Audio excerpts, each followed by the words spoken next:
أقبل شهر رمضان، شهر الخيرات، شهر البركات.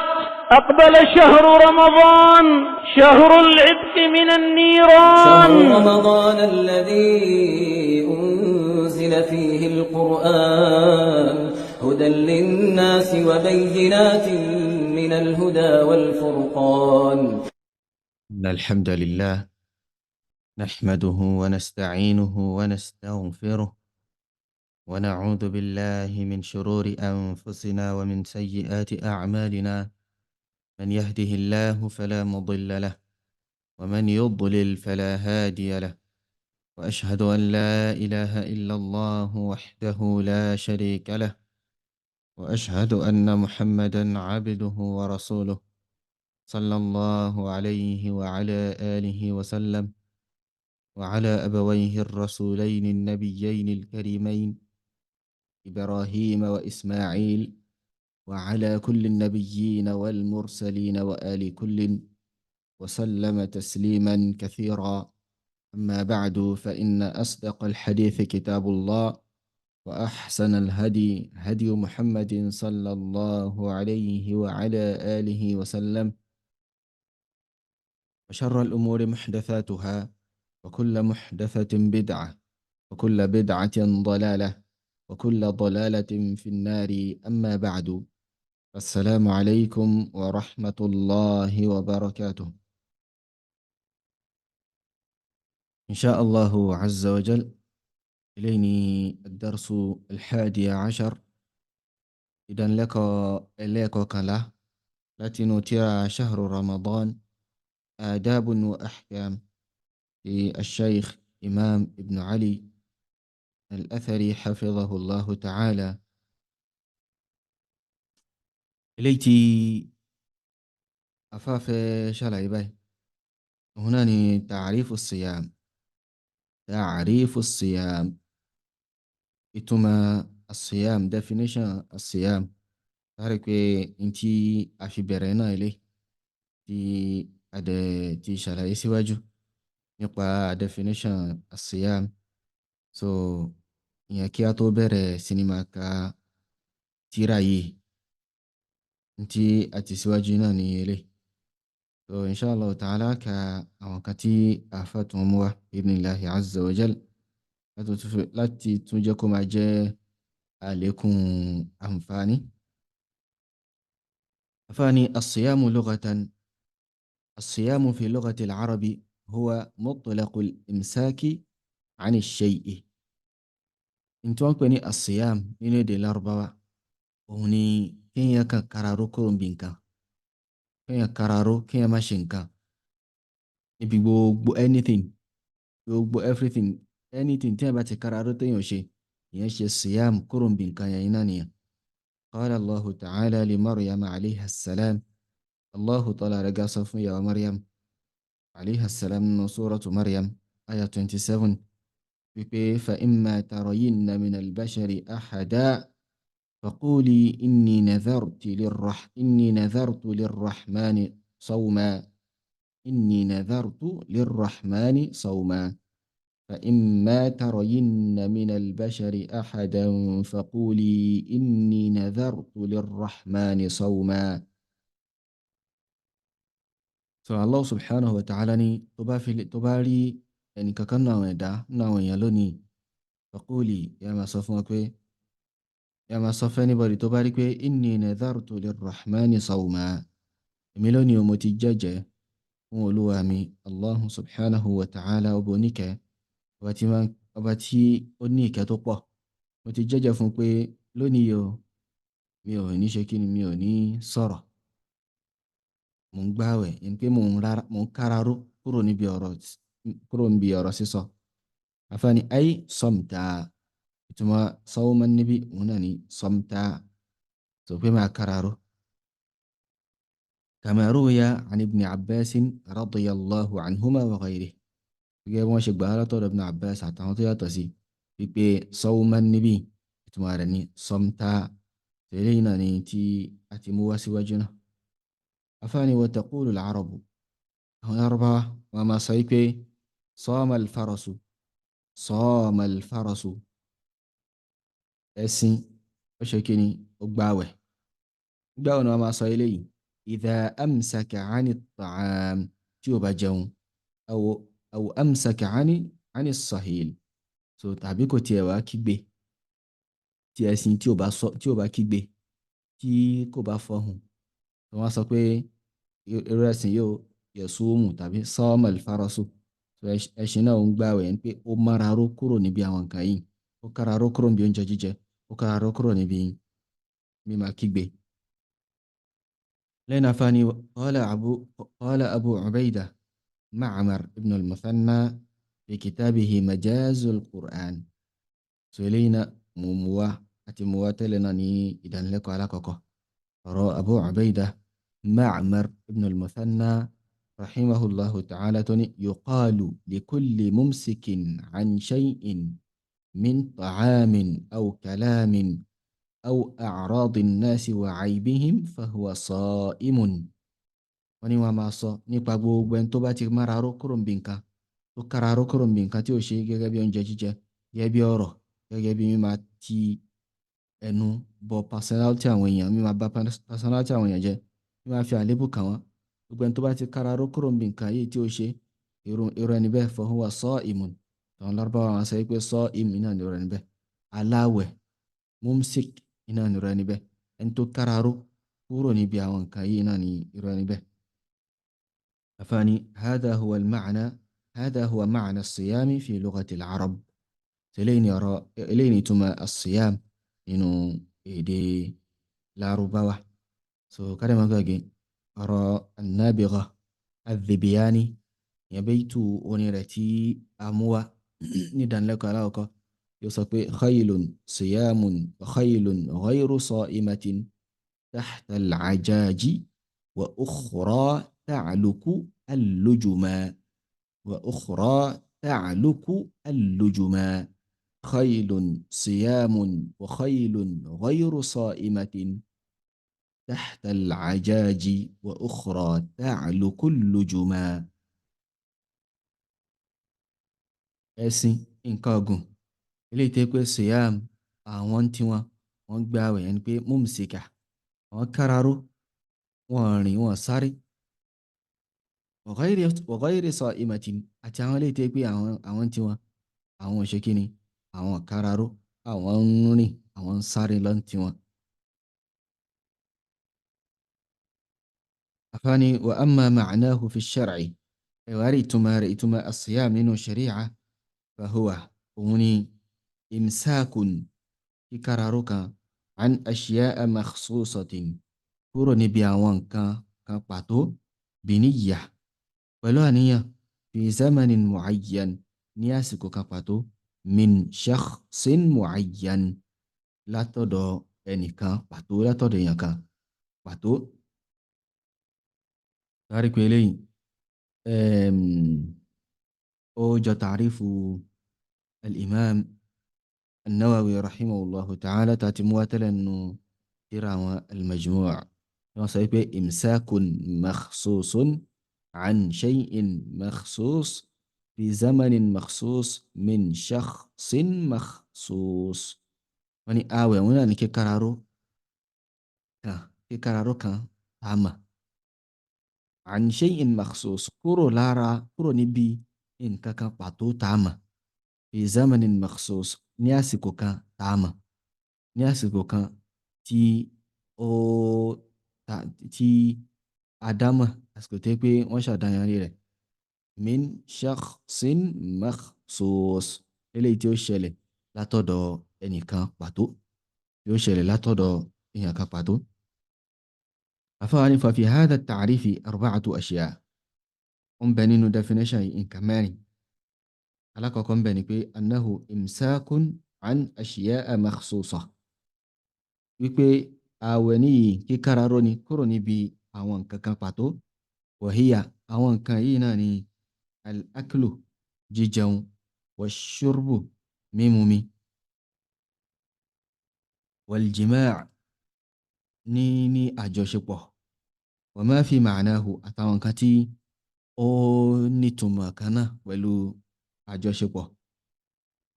àbí àwọn nǹkan tó ní ìtumọ̀ kankan náà pẹ̀lú àwọn nǹkan tá a kà síwájú yìí, ní tó bá ní ìtumọ̀ oúnjẹ jíjẹ àbí omi mímu àbí ìlájọṣepọ̀.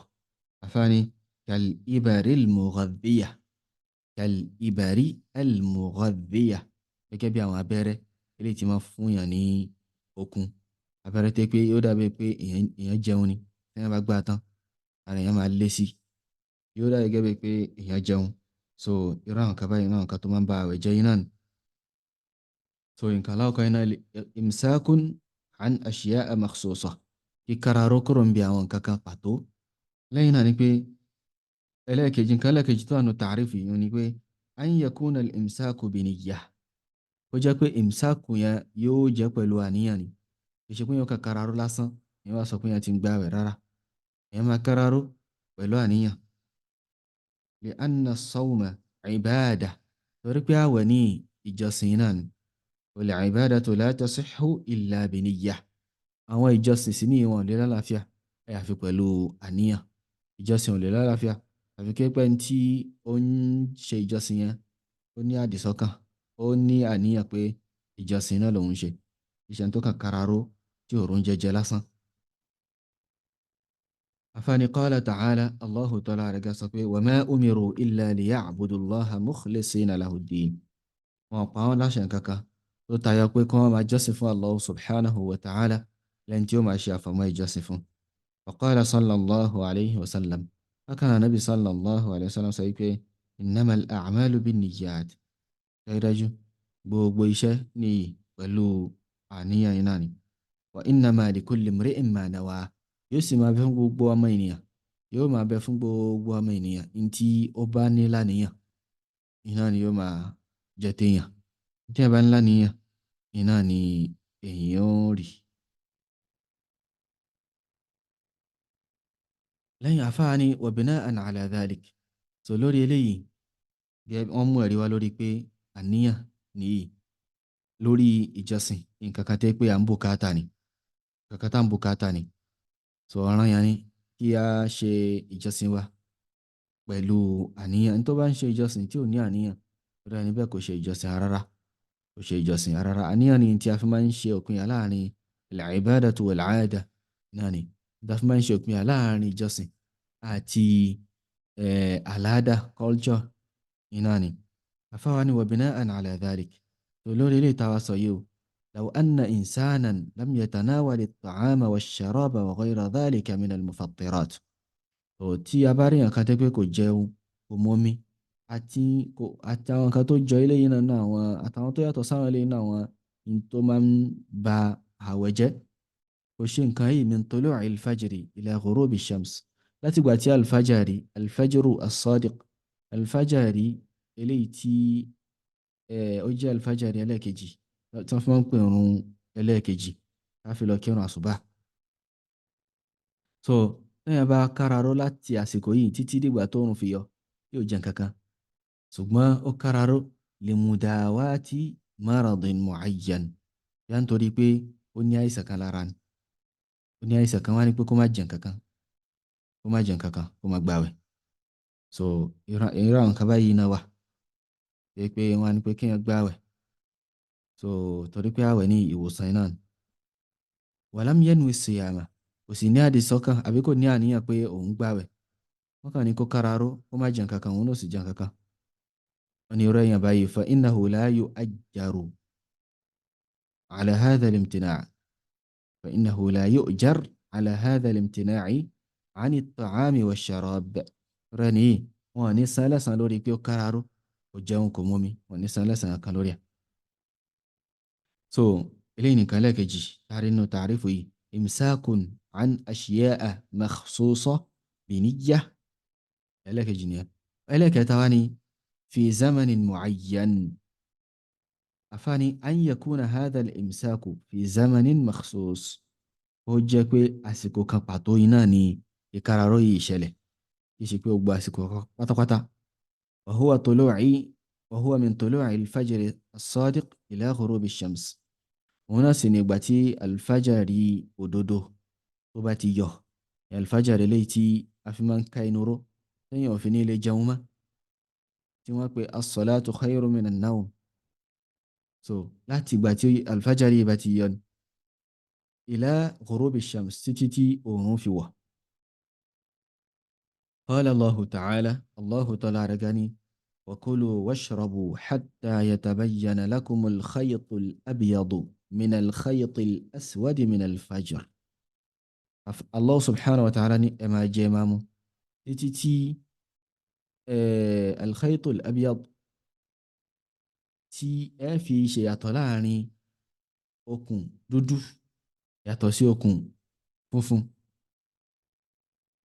ẹ̀ pé tí alfajari òdodo tí ó fi yọ torí pé alfajaru alkadhib gẹ́gẹ́ bí àwọn olùmọ̀ yìí ṣàlàyé so alfajari yẹn kò ní tí máa yọ gbogbo nǹkan ó sì dúdú dáadáa wọ́n tí alfajaru as-sadiq tó bá ti jáde ilẹ̀ ó ti máa mọ́ díẹ̀díẹ̀ ilẹ̀ ó ti máa mọ́ díẹ̀díẹ̀ tó tí tá fi lè ṣe ìyàtọ̀ láàrin pé nǹkan báyìí funfun ni nǹkan báyìí dúdú ni a rí pé nínú òkùnkùn tí ò síná lásìkò tí Allah subhanahu wa ta'ala tí ó ń sọ ayé ayé kalẹ̀ kò tí ì sí gbogbo àwọn aná tó wà yìí kò tí ì sí so tí ní irú àsìkò bẹ́ẹ̀ tí yẹn bá mú nǹkan funfun lọ́wọ́ yẹn lè má mọ̀ pé funfun ni tí yẹn bá mọ̀ pé dúdú ni dúdú náà lèyìn ò rí tó bá jẹ́ pé funfun náà ni dúdú lèyìn ò rí so a wá máa jẹun títí tí a fi ṣe àtọ̀ láàrin dúdú àti funfun so lásìkò báyìí ní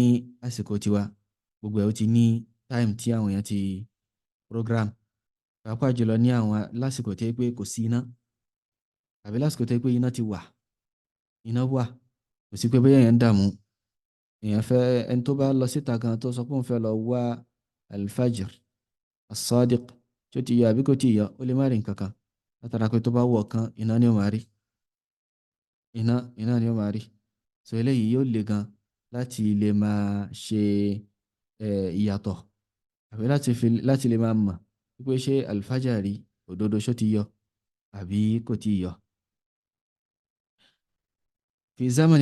في زمن معين من شخص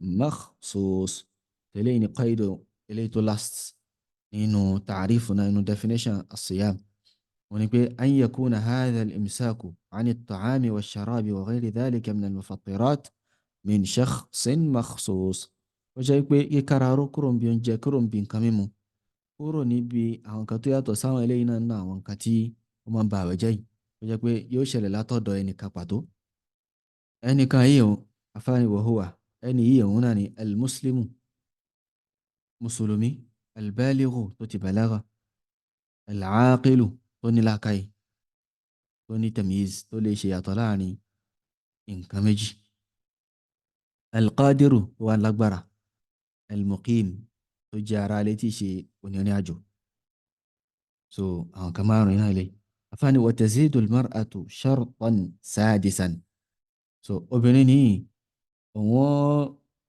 májẹ̀mú kan tó lékún tí ó máa pé mẹ́fà níbi ìwọ obìnrin òní pé kí ni ibi alla takuna haidan wala nufasa obìnrin má jẹ́ ẹni tí ń ṣe haidọ̀ àbí nifas tí ẹni tí ń ṣe nǹkan oṣù àbí tí ẹ̀jẹ̀ bímọ tí ó ń jáde ní ara rẹ̀ so bí elébo ṣe rí náà nìyí tọ́lẹ̀ náà a wá bọ́ sí agbọ́nrin mi eléyìí tí a fà pé ní ṣurutu wujubi sawmi ṣurutu wujubi sawmi tòun náà àwọn májẹ̀mú ìjọ́ràn yẹn àwẹ̀ àwọn májẹ̀mú eléyìí tí pé pẹ̀lú àwọn májẹ̀mú yìí náà ni àwẹ̀ ó fi máa ń jẹ́ ọ̀ràn yàn léèyàn lórí ẹ̀ńtà bá rí àwọn májẹ̀mú yìí lára rẹ̀ òun ni àwẹ̀ ó jọ́ràn yàn lórí òǹtọ̀hún àwọn májẹ̀mú yìí náà ni àfáà ti ṣe ìjìmáàlù wọn níbi tá a kà lásìtì yìí wa huwa almuslimu albalighu alaaqilu alqadiru almuqim wa alla takuna haidan wala nufasa wa alla takuna almar'atu haidan wala nufasa so àwọn májẹ̀mú mẹ́fẹ̀ẹ̀fà yìí náà ni eléyìí àfáà wa ni يشترط لوجوب صوم شهر رمضان 6 شروط وهي wọ́n ní wọ́n ṣe ní májẹ̀mú kí fún ìjẹ́ ọ̀ranyàn gbígba àwẹ̀ oṣù Ramadan wọ́n ṣe nǹkan mẹ́fà ní májẹ̀mú fún ìjẹ́ ọ̀ranyàn gbígba àwẹ̀ Ramadan. Wàhíyà, àwọn nǹkan mẹ́fà yìí òun náà ni alákọ̀ọ́kọ́ al-islam eléyìí clear, kí a jẹ́ mùsùlùmí. Al-aqlu ẹlẹ́ẹ̀kejì ni òun ni kí a jẹ́ onílàákàyè. Wal-bulughu, kí a jẹ́ ní tó ti bàlágà. Wal-qudra, kí a jẹ́ alágbára. Wa an yakuna muqiman ghayra musafirin, kí a wá jẹ́ aráalé tí í ṣe onírìn àjò. Wa an takuna al-mar'atu ghayra ha'idin wala nufasa, obìnrin jẹ́ ẹni tí ó ṣe haidọ̀, tí ó dẹ̀ ṣe nifas, tí ó ṣe nǹkan oṣù, tí ó dẹ̀ ṣe tí ẹ̀jẹ̀ bímọ máa jáde, tí ó máa jáde lára rẹ̀. So àwọn eléyìí ni àwọn májẹ̀mú mẹ́fẹ̀ẹ̀fà: al-islamu, al-aqlu, al-bulughu, al-qudratu, al-muqim, an yakuna al-mar'u muqiman, wa an takuna al-mar'atu ghayra ha'idin wala nufasa. Sùlẹ́yìn náà fáwọn wọn fẹ́ ṣàlàyé ẹlẹ́fọ̀ sí wẹ́wẹ́ lọ́yọ̀ kọ̀ọ̀kan. Alákọ̀ọ́kọ́ ash-shartul awwal, májẹ̀mú alákọ̀ọ́kọ́ wọn náà ni al-islam. Al-islam wọn náà ni ẹ̀sìn wa, ẹ̀sìn islam, ẹ̀sìn àláfíà, ẹ̀sìn alápọ̀nlé. Wa ma'na hadha ash-shart, ìtumọ̀ májẹ̀mú yìí ni pé anna as-sawma la yajibu illa 'ala al-muslim. Òun ni pé ààwẹ̀ ní kì í ṣọ̀ranyàn àyàfi lórí ẹni tó bá jẹ́ mùsùlùmí nìkan. Láti pé tóṣù bá dé nísìnyí, tí Ramadan bá wọlé nísìnyí, a rí àwọn èèyàn táwọn náà sọ pé àwọn náà ń bá wa gbààwẹ̀, tí wọ́n dẹ̀ kí ń ṣe mùsùlùmí. Àwọn náà mọ̀ pé àwọn kì í ṣe mùsùlùmí, ṣùgbọ́n wọ́n sọ pé àwọn náà ń bá wa gbààwẹ̀. Àwọn mùsùlùmí táwọn náà ò gbọ́n kan yé, sàwọn náà máa fi wọn rinlẹ̀ lórí nǹkan yẹn. Wọ́n dẹ̀ tún máa sọ pé kí ẹ máa sọ pé àwọn ní ládá. Tẹ́lẹ̀ kò bá mu. A gbọ́dọ̀ jẹ́ kí wọ́n mọ̀ pé wọ́n ń ṣe exercise ni, wọ́n ń dara wọn láàmú ni. Ẹni tí ó bá gbààwẹ̀ gbọ́dọ̀ jẹ́ mùsùlùmí. Kò sí ẹ̀san kan tí àwa ń retí tí ó máa bẹ fún ẹni tí kì í ṣara wa, tó ń náà ń ṣe bí wa, tó ń gbààwẹ̀ bí tiwa náà, tó ń náà ń kararó. So irú ẹni bí a gbọ́dọ̀ jẹ́ kó mọ̀ pé òun fẹ́ bí panu ni, òun fẹ́ bí panu. So kò gbààwẹ̀ fún Allah subhanahu wa ta'ala. So ká tó wá sọ àwọn tẹ́ pé àwọn tí ẹ jẹ́ mùsùlùmí, àwọn náà dẹ̀ máa pẹ̀rọ àwọn mùsùlùmí, ṣùgbọ́n wọ́n ti jáde kúrò nínú Islam bí eléégún tó ń gbààwẹ̀. So tẹ́ pé àsìkò tí Ramadan bá dé, yóò gbé nǹkan eégún rẹ̀, nǹkan oró rẹ̀, yóò gbé jù sílẹ̀ sẹ́gbẹ̀ẹ́ kan, yóò máa gbààwẹ̀ pẹ̀lú àwọn mùsùlùmí. Tí ọdún bá ti lọ, tó ti kírun tán, tó kírun ìtúnu àwẹ̀ tán, yóò padà sí di ẹbọ rẹ̀, yóò padà sí di eégún rẹ̀. So ìrìn yẹn báyìí wọn tọrọ àwẹ̀ lọ́dọ̀ rẹ̀, torí pé kò ní àwẹ̀. Tó bá ń gbà wọn fèbí panu iná ni. Àfáàní faman kana kafiran la yasumu sawmah, la yasihhu sawmuhu fadlan an an yakuna wajiban alayhi. Ẹni tó bá jẹ́ kèfèrí, àwẹ̀ rẹ̀ lálàáfíà o, débi tá a ti sọ pé àwẹ̀ ó jẹ́ ọ̀ranyàn lórí rẹ̀, àwẹ̀ rẹ̀ ò ní àlàáfíà rárá àtọ̀. Sọ̀rọ̀ kejì òun ni al-aqlu, ash-shartu ath-thani al-aqlu. Májẹ̀mú ẹlẹ́kejì òun náà ni làákàyè. Faman kana majnunan, ẹni tó bá jẹ́ wèrè tí orí rẹ̀ ò pé, afana Allahu wa iyyakum, kí Allah subhanahu wa ta'ala tó là wá kúrò níbi irú nǹkan báyìí. Lam yajib alayhi as-siyam, gbígbààwẹ̀ kò jẹ́ ọ̀ranyàn lórí irú èèyàn báyìí. Ẹni tí kò gbádùn ní ti ọpọlọ, so àwẹ̀ gbígbà kì í ṣe ọ̀ranyàn lórí irú ẹni bẹ́ẹ̀. Wala yasihhu sawmuhu, àwẹ̀ rẹ̀ sì ní kò lè lálàáfíà tó bá gbà gan, kò ní lálàáfíà. Qala shaykhul islami ibn Taymiyyata fi minhaj as-sunnah. Shaykhul islam ibn Taymiyyata rahimahullahu ta'ala inú tírà minhaj as-sunnah, minhaj as-sunnati an-nabawiyyah. Wọ́n ní ittafaqa al-ulama'u, àwọn olùmọ̀ ẹnu wọn kò ala anna al-majnuna was-saghira, lórí pé ẹni tó bá jẹ́ wèrè àti ọmọ kékeré, alladhi laysa bí mumayyizin, ọmọ kékeré tẹ́ pé kò lè ṣe, kò mọ̀ tún yàtọ̀ sósì, laysa alayhi ibadatun badaniyyah. So ní máa ṣe ìjọsìn pẹ̀lú ara kì í ṣe ọ̀ranyàn fáwọn ìrìnyàn báyìí, wèrè àti ọmọ kékeré tí ó mọ̀ tún yàtọ̀ sósì. so mi máa ṣe ìjọsìn, àwọn ìjọsìn eléyìí tá a máa ń fi ara ṣe gẹ́gẹ́ bí sọlá gẹ́gẹ́ bí siyam kì í ṣe ọ̀ranyàn fún irú àwọn èèyàn báyìí. So Ibn Taymiyyah rahimahullah ta'ala ó mention al-ibadatu al-badaniyah, àwọn ìjọsìn tá a máa ń fara ṣe láti fi yọ al-ibadatu al-maliyah kúrò ń bẹ. Ìjọsìn eléyìí tẹ́ pé owó ni a máa ń lò gẹ́gẹ́ bí az-zakat àti as-sadaqa. So tí ẹni tó bá jẹ́ wèrè tí ó bá ní owó tó jogún tó sì wà ní kápá àwọn kan nínú àwọn mọ̀lẹ́bí rẹ̀, tó ọ̀ranyàn ni owó yẹn bá ti wọ zaka kí wọ́n yọ zaka níbẹ̀, wọ́n yọ zaka ní owó rẹ̀. So bákan náà sadaqa náà,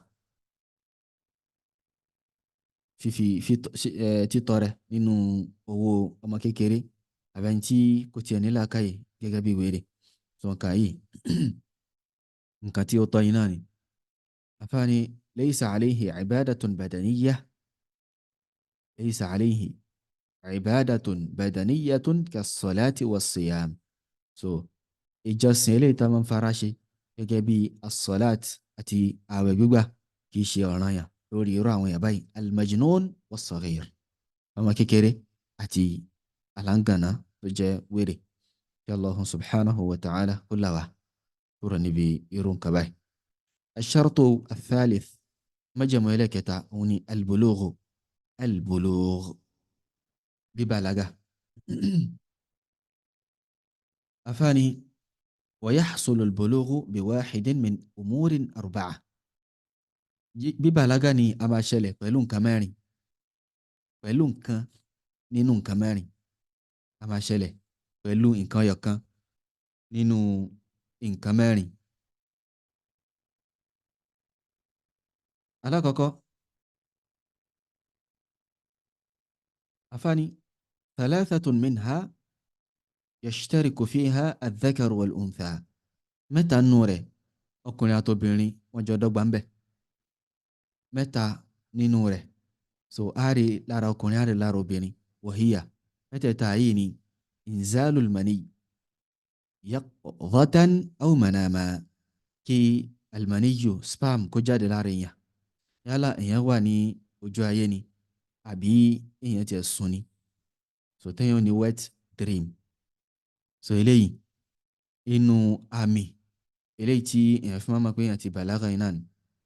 so tí àwọn obìnrin wa máa sáré káàkiri pé òun lálàá gbà tó ń dẹ̀ jí òun rí nǹkan lára òun, so tí pé àwọn ẹlòmíín tí wọ́n sáré lọ mọ́ ni pé ọkọ ọ̀run náà ló ń bá alájọṣepọ̀.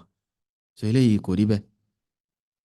ọ̀pọ̀lọpọ̀ ó lè jẹ́ pé àmì pé ó ẹ̀ṣẹ̀ bàlágà iná ni, bí ẹlòmíín ẹ̀ṣẹ̀ bàlágà so ó wá di pé ó ń rí nǹkan yẹn lemọ́lemọ́ àbútí ẹ̀rí for the first time náà, àbùkátà láti máa sáré káàkiri, àbùkátà láti máa sáré káàkiri.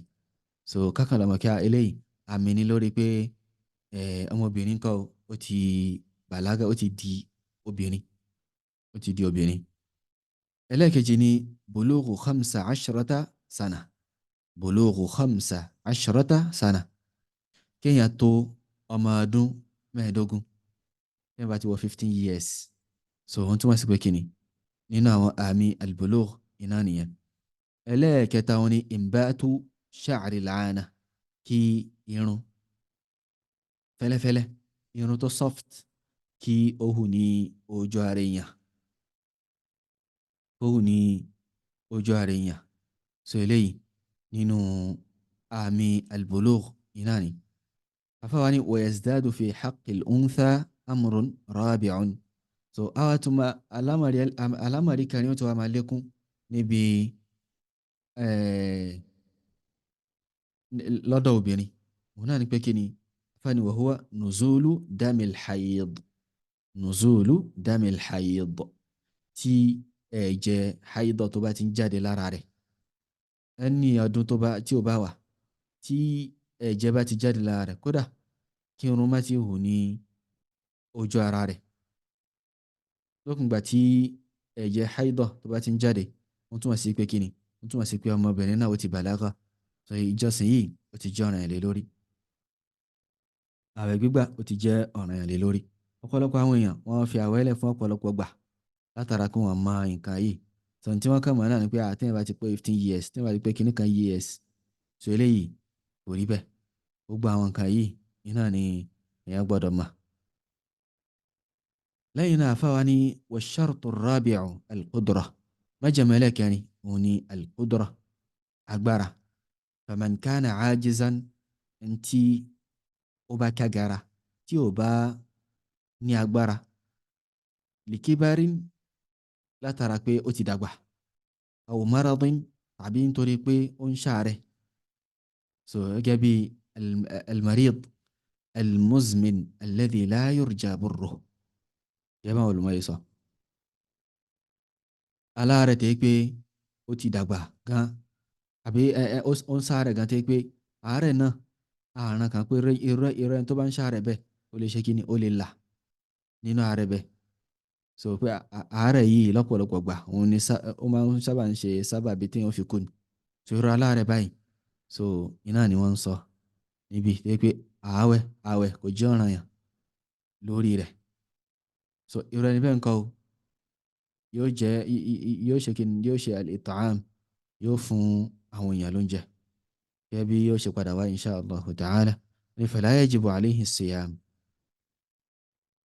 fala yajibu alayhi as-siyam so irú àwọn èèyàn báyìí ààwẹ̀ kò jẹ́ ọ̀ranyàn lórí wọn tó bẹ́ẹ̀ náà ẹni tó bá yẹ pé àárẹ̀ rẹ̀ náà àárẹ̀ tó lè lọ iná ni kò túmọ̀ sí pé irú ẹni bẹ́ẹ̀ kò wá ní excuse àbí ká sọ pé ààwẹ̀ jẹ́ dandan lórí rẹ̀ rárá ààwẹ̀ jẹ́ dandan lórí irú èèyàn báyìí náà ààwẹ̀ jẹ́ dandan lórí rẹ̀ nítorí pé ó ń ṣàárẹ̀ tó pé bí orí ló ń fọ inú rún ni tí ó dẹ̀ lágbára so ṣùgbọ́n bó ní ó sá padà insha Allah ta'ala yóò wà.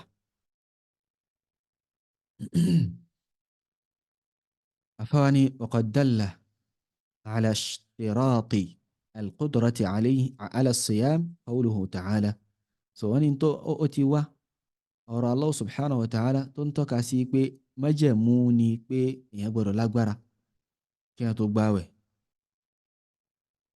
ìní agbára lórí àwẹ̀ májẹ̀mú iná ni so aya Allah subhanahu wa ta'ala tó sọ pé fattaqullaha mastata'tum ó ń tọ́ka sí nǹkan yìí ẹ̀páyà Allah subhanahu wa ta'ala ẹ bá ṣe lágbára mọ́ àti ọ̀rọ̀ Allah tọ́lá rẹ̀ ga tó sọ pé la yukallifullahu nafsan illa wus'aha Allah subhanahu wa ta'ala kò lábọ́ ẹ̀mí kan lọ́rùn àyàfi tí ó bá ní agbára tó wà ní kápá rẹ̀ afáàní wajhu dilalati min hadhihi al-aya ntí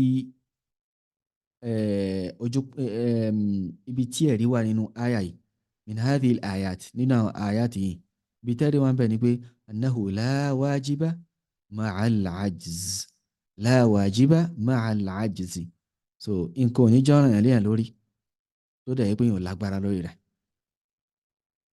gẹ́gẹ́ bí al-imam Sa'idi rahimahullah ta'ala wọ́n sọ pé walaysa wajibun bila iqtidari wala muharramun ma'a ittirari so nǹkan ò ní jẹ́ ọ̀ràn yẹn lórí yàn walaysa wajiban aw walaysa wajibun bila iqtidari so nǹkan ò ní jẹ́ wájib lórí yàn tó jẹ́ pé yóò lágbára lórí rẹ̀ nítorí yóò bá ti lágbára lórí rẹ̀ so ìjọ́ràn yẹn kan yẹn yóò ṣe kí ni yóò jábọ́ kò ní jọ́ràn yẹn lórí èèyàn mọ́ so lẹ́yìn náà fáwọn ní ash-shartu al-khamis májẹ̀mẹ́lẹ̀ karùn-ún an yakuna muqiman ghayra musafirin so kó jẹ́ pé ẹni tó fẹ́ gbààwẹ̀ yìí ó jẹ́ muqim ó jẹ́ ẹni tó wà nílé ara lé ní kìí ṣe onírìn àjò faman kana musafiran ẹnikẹ́ni tó bá jẹ́ onírìn àjò fa innahu la yajibu alayhi as-sawm kò jọ́ràn yẹn fún tọ̀hún láti gbààwẹ̀ o kò jọ́ràn kìí ṣọ̀ràn yẹn fún tọ̀hún láti gbààwẹ̀ ودليل ذلك قوله تعالى ريلو لي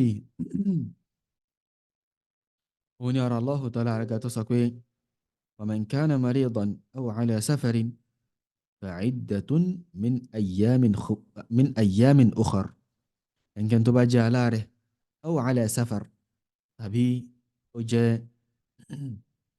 ونياجون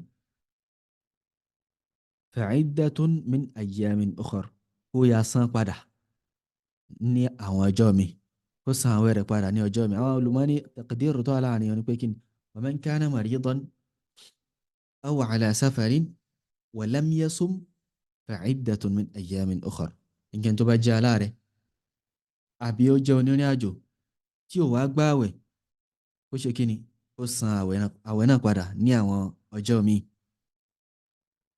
الشرط السادس والأخير májẹ̀mú ẹlẹ́kẹfà tí ó jẹ́ pé òun náà ni májẹ̀mú gbẹ̀yìn òun ni pé an takuna al-mar'atu ghayra ha'idin wala nufasa obìnrin jẹ́ tí ò kí ń ṣe tí ò máa ṣe haidọ̀ lọ́wọ́ tí nǹkan oṣù rẹ̀ ò máa jáde lọ́wọ́ tí ò dẹ̀ kí ń ṣe nufasa tí ẹ̀jẹ̀ bímọ tí pé obìnrin tó yẹ bímọ tán tẹ́jẹ̀ bímọ ń jáde lára rẹ̀.